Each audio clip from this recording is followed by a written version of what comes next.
distant memory that I have that seems very relatable to our times is school. It's August, and the kiddos are going back to school. And I reminisce on my experiences of school. Had a little bit of everything. Got into trouble. Was a good girl, but got into trouble. And that's okay. It wasn't that bad.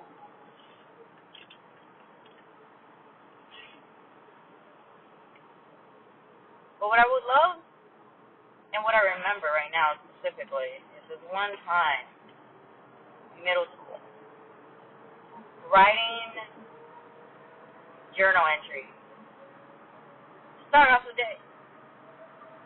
They literally had us writing journals to start off our day.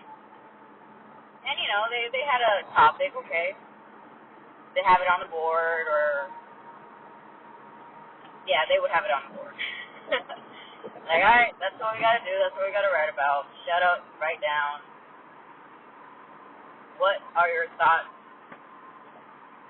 of this? And this particular prompt that we had for that day was, what are you fearful of?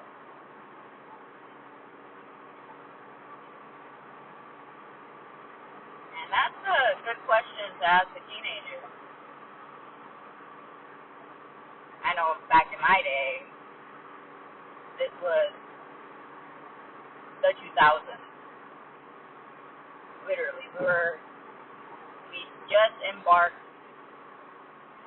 on the year 2000. And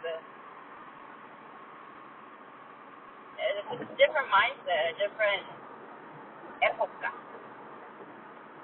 completely, to what I see now as perspective. Now we're on 2019, 2020 coming up. I see it. Big difference. So as a teenager, for a prompt of what are you fearful of,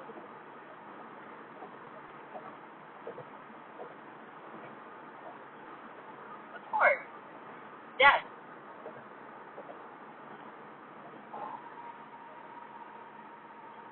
The unknown. What happens beyond?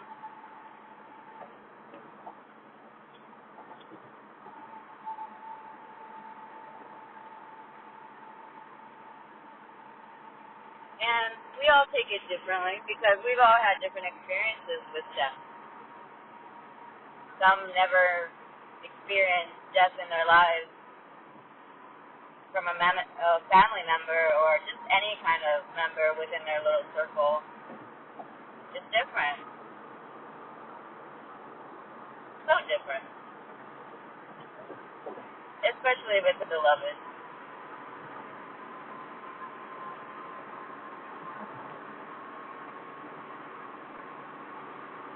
And so that's what I wrote about. Everybody else wrote about, I don't know, spiders, an elephant stepping on them. I don't know. I don't know what they thought about back in the day. I forgot what other people wrote, but I remember what I wrote. And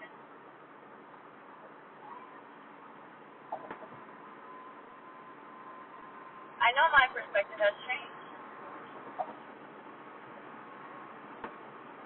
as it should be. Something that's constant is change. Change takes many forms, impacts differently to every individual.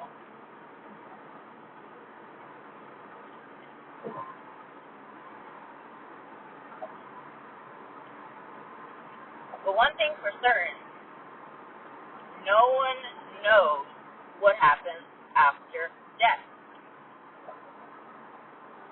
have ideas, movies, books, religion, they teach us death is inevitable.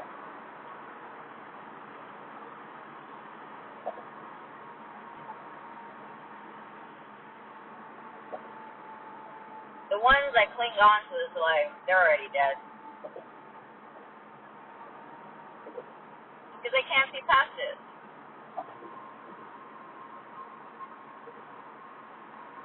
They don't want to see it past it sometimes. They rather not even think about it.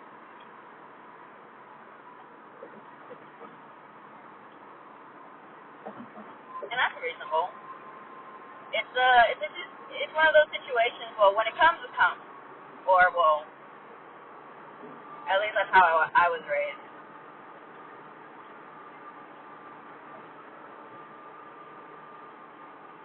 And having a respect towards it. It's a process. Death is a process. Birth is a process. Different. You see birth coming. You don't see death coming.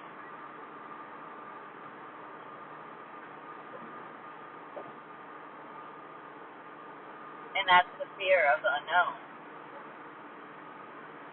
The not knowing what's coming.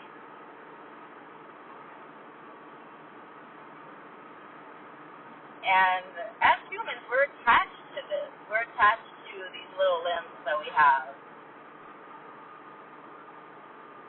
And it goes back to my perspective of that reality that we are all immortal, trying to be mortal.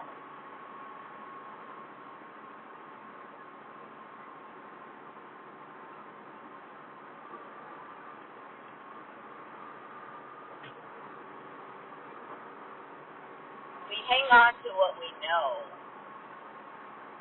and sometimes we hang on a little bit too tightly. And in the scripture, that is not how we should live, holding on tightly to this life as if it's our one and only.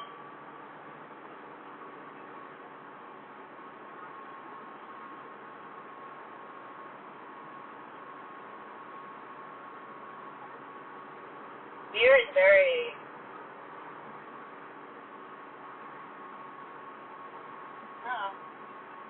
fear is very holding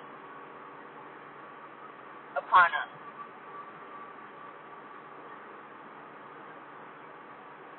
I do believe we live off of a fear-based world. Just look at the news.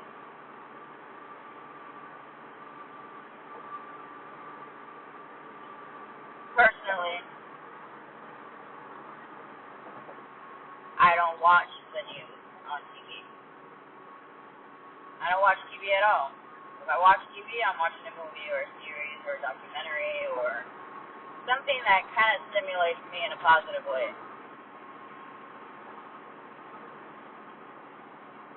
But I do have to get my news because I need to know what the fuck's going on around this world because I'm a part of this world. So, yeah, I kind of get my news by playing the telephone game.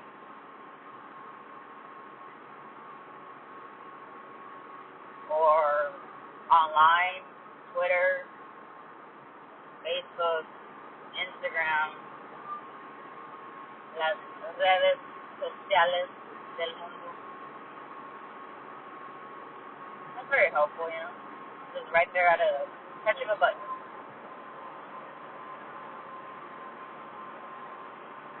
So that's how I deal with that type of fear that's constantly flowing on the news.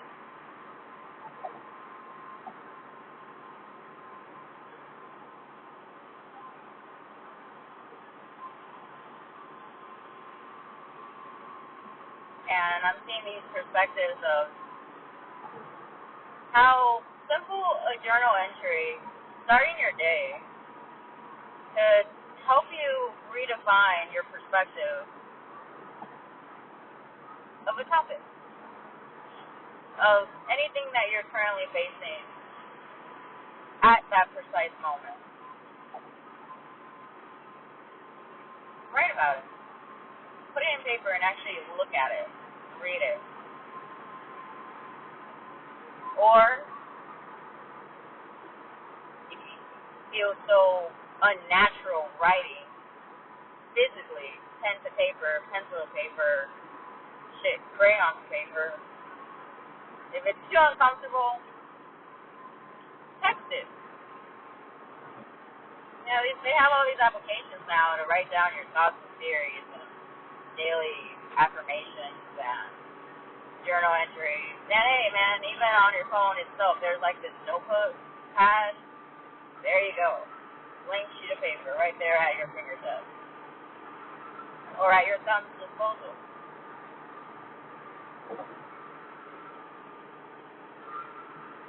I sure hope they keep that up at school. I don't know because I hardly handle school environments these days.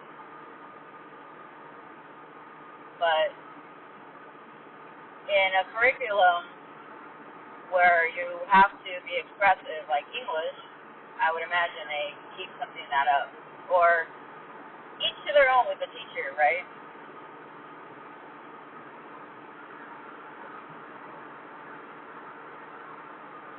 Well, ending my story with my prompt that I had to write about regarding what am I fearful of, I wrote about death. And I remember a classmate of mine peeped it. He looked over, like, what did you write? Well, actually, no. Read without my consent. And, you know, guys could be so mean. But his reaction was like he laughed at it.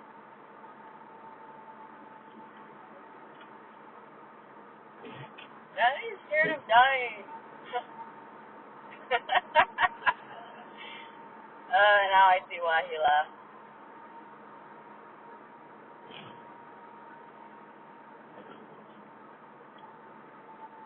Now I see why